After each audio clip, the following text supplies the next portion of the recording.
dengan saya. Teman-teman, hari ini materi baru, materi yang akan kita pelajari minggu ini sampai 3 minggu ke depan adalah tentang penulisan karya tulis. Nah, karya tulis ini terbagi menjadi 3 pertemuan. Pertemuan 10 berarti hari ini ya, 10. Hari ini tentang membahas konsepnya, kemudian cara membuat judul, kemudian kerangkanya seperti apa. Kemudian minggu depan kita akan membahas cara pengutipan, baik kutipan langsung maupun kutipan tidak langsung, kemudian daftar pustaka, kemudian body note dan footnote.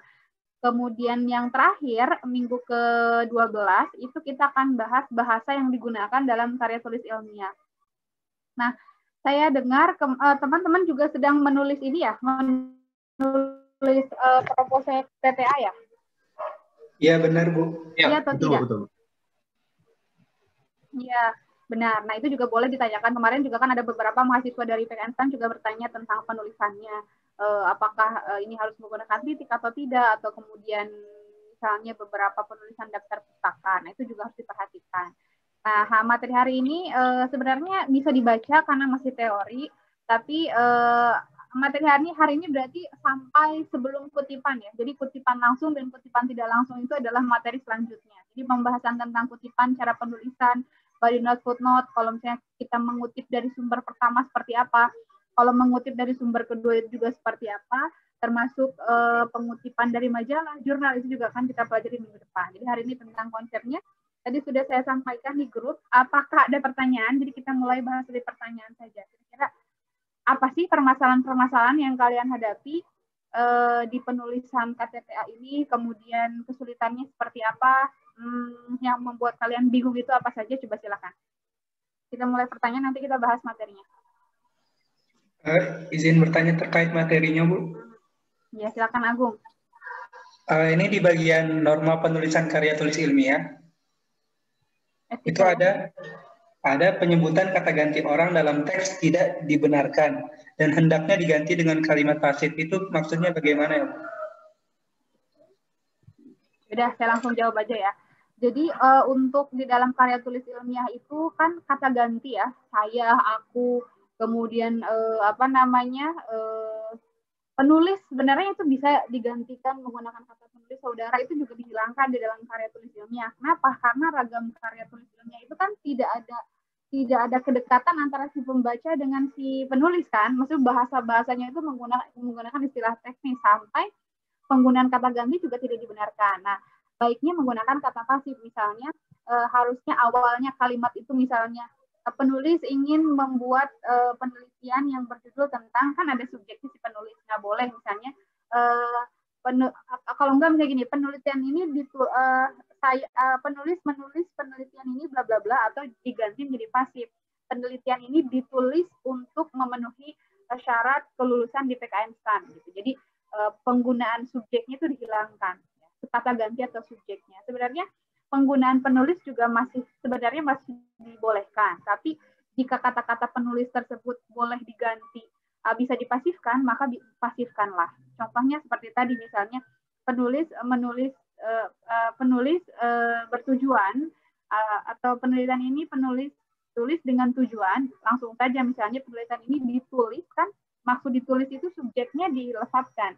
Artinya penelitian ini ditulis oleh penulis, tapi karena tidak boleh ada kata ganti, ya udah berarti penelitian ini ditulis untuk bla bla bla gitu. Nah, kemudian kemarin juga ada yang konsultasi, Bu, kata dosen saya penggunaan penulis itu penulisannya kapital katanya. Dan itu kenapa kapital? Karena disamakan dengan penggunaan kata ganti Anda. Nah, itu kurang tepat ya. Jadi teman-teman juga harus ketahui bahwa penulis itu kan sebenarnya adalah orang kedua ya. Orang pertama, orang yang berbicara, sama seperti saya, aku, dan lain sebagainya. Nah, kata gantinya menggunakan kata penulis. Nah, itu tidak perlu menggunakan huruf kapital kalau ditulis di tengah-tengah ya. Sama seperti saya, aku juga kan tidak perlu menggunakan huruf kapital kalau ditulis tengah-tengah. Jadi penulis itu penulisannya kecil ya. Kalau teman-teman menggunakan kata ganti penulis, sebenarnya kata ganti penulis masih ditoleran, bisa digunakan. Kalau misalnya sulit untuk dipasifkan. Tapi kalau untuk aku, saya, Anda itu kan tidak boleh digunakan dan diganti menggunakan kalimat pasif seperti tadi. diambil, ditulis, kemudian disimpulkan. Kan biasanya penulis menyimpulkan penelitian ini bla bla bla. Dapat disimpulkan bahwa penelitian ini adalah langsung seperti itu aja. Maksud saya itu seperti itu, Bung. Gitu. Baik, terima kasih, Bu. Ya, coba siapa lagi? Dayat.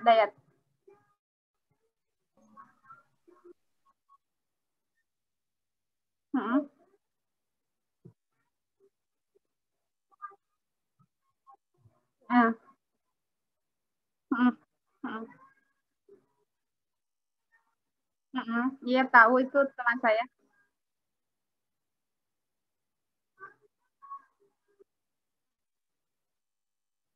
Kenapa?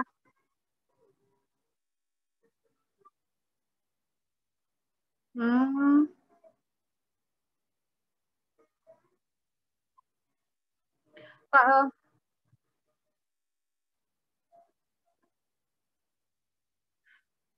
Oh ya, kalau misalnya Bu Rini apa namanya, saya juga baru tahu ya maksudnya itu istilah itu gitu ya. Kalau misalnya Bu Rini juga sebenarnya teman saya dan itu juga apa namanya teman yang membuat ya maksudnya itu teman dalam satu ruang lingkup pengajar PTN kan kita selalu berdiskusi. Nah mungkin acuannya itu umum digunakan di ruang lingkup teman-teman saja di pajak ya teman-teman pajak saja. Kalau saya sendiri ketika menemukan istilah-istilah seperti itu awam bagi saya. Maksudnya saya juga baru mendengar istilah seperti itu. Berarti kan itu istilah-istilah yang hanya ada di di materi tertentu, misalnya di pajak atau misalnya di mana gitu ya. Nah, kalau lagi-lagi alasannya kalau kita menulis itu dimiring atau tidak, rata-rata kita rasakan rata-rata. Lagi-lagi rujukannya alasannya ya PUEB tadi. Dalam PUEB kan semua istilah asing, istilah ilmiah, atau kata-kata yang tidak baku, atau bahasa daerah yang bukan termasuk bahasa Indonesia, maka itu perlu dimiringkan. Nah, konteks yang tadi, saya belum bisa mengidentifikasi apakah itu umum digunakan atau tidak. Gitu. Kira-kira dalam konteks kepajakan tersendiri itu umum digunakan nggak sih sebenarnya? Oh, saya nggak tahu itu istilah apa. Tadi gimana, Mbak? Apa istilahnya? Oh, itu istilah ekonomi. SDG, ya itu istilah ekonomi. Nah, kalau ada tidak kira-kira padanan di dalam bahasa Indonesia? Tidak ada kan ya? Tidak ada. Nah, kalau misalnya menurut saya karena itu tidak kalau misalnya rujukannya itu kenapa tidak harus dimiringkan karena itu adalah istilah umum digunakan, berarti hal umum itu berarti semua orang udah tahu gitu ya maksudnya istilah itu atau memang saya saja yang tidak tahu gitu ya istilah tersebut. Cuman kalau saya sendiri ya istilah seperti itu jarang mendengar gitu dan termasuk tidak umum di telinga saya. Lagi-lagi teman-teman rujukannya kalaupun misalnya agar asumsi yang kita sampaikan itu kuat ya rujukannya bukan kata orang, bukan kata siapa tapi menurut buku KBBI semua istilah asing atau istilah ilmiah atau yang istilah yang bahasa daerah atau apa yang digunakan di dalam kutipan yang kita kutip di dalam karya tulis itu perlu dimiringkan. Kalau menurut saya itu perlu dimiringkan.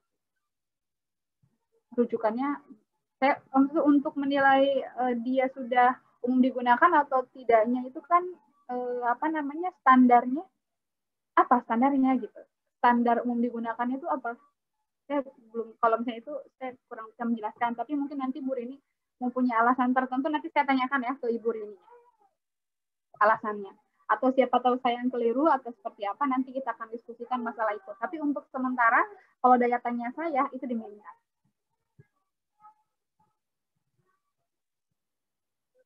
Oke, siap. Ada lagi? Coba lagi. Mana nih tidur nih si Hans nih, tidur ya? Enggak, Bu. Hidayat. Terus apa lagi? Ini bertanya, Bu. Ya, coba. Kalau misalnya kita ngutip pengertian dari undang-undang itu perlu citasi? Kalau dari undang-undang biasanya tidak ada citasinya, cukup disebutkan menurut undang-undang sekian gitu. Tidak perlu seperti body note menggunakan halaman berapa gitu kan. Dalam penulisan daftar pustakanya juga kan tidak seperti itu kalau undang-undang. Ada citasinya. Berarti hanya orang saja, Bu ya? Kalau undang-undang kan ditulis bukan perorangan. Jadi menurut undang-undang pasal sekian, misalnya dalam body note ya, dalam teksnya, menurut undang-undang nomor 5 tentang pajak pasal sekian mengatakan bahwa, nah itu berarti tergantung kita mau menggunakan kutipan langsung atau menggunakan kutipan langsung.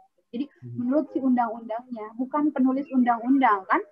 Gak mungkin misalnya menurut siapa, kan undang-undang gak ada penulis, misalnya itu tidak ada tim kan penulisnya. Maksud saya, kalau misalkan dia pengertian oleh orang lain gitu, Bu, misalnya.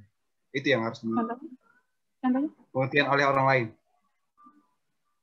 Gimana contohnya? Misal ada satu istilah, Bu, terus ada orang lain atau ada orang yang mengartikannya, terus kita mengutip. Berarti yang memerlukan citasi hanya pengertian yang diciptakan oleh orang.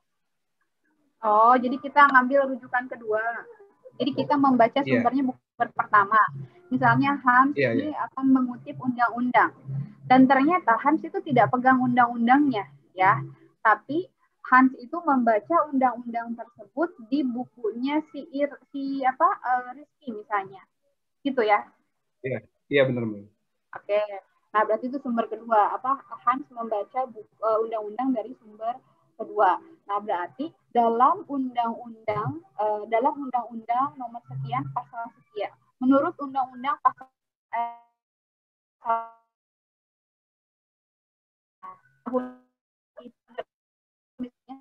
Rizky 2020 halaman 20 mengatakan dari sumber kedua. Kenapa yang dicantumkan Rizky dan halaman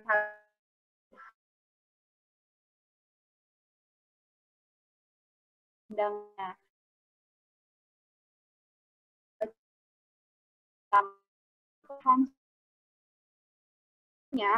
punya undangnya atau undang-undangnya ada di tangan, yaitu menurut undang-undang aja. Cuman kalau dari disebutkan ya tadi menurut undang-undang nomor sekian pasal sekian dalam 2016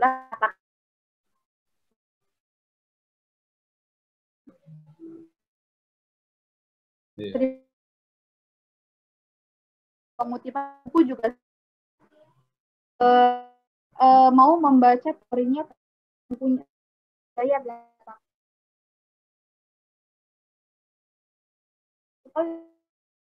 itu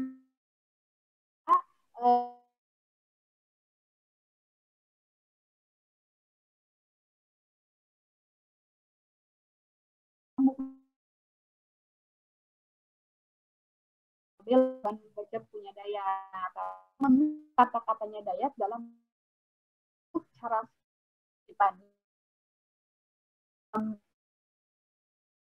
ini halaman 50 mengatakan bahwa jadi penulisan citasinya si bukunya Bella karena yang Hans baca adalah bukunya si Bella. Berarti itu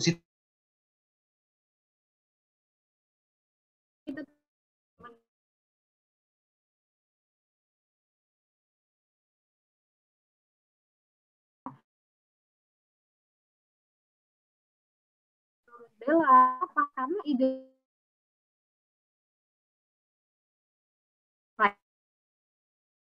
dalam Bella, nah dalam bukunya si Bella tahun 2000 mengatakan bahwa gitu.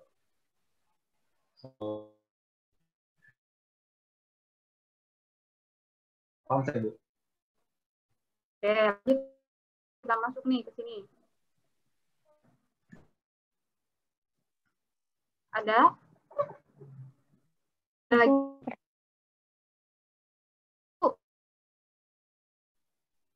Kalau mau buat citasi sama daftar pustaka itu harus pakai edisi kayak misalkan mau pakai apa gitu. Soalnya di kan itu kan bukan terbatas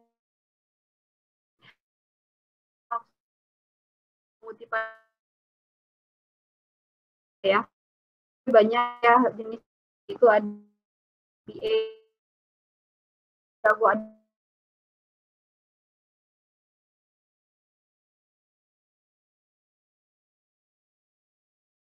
sudah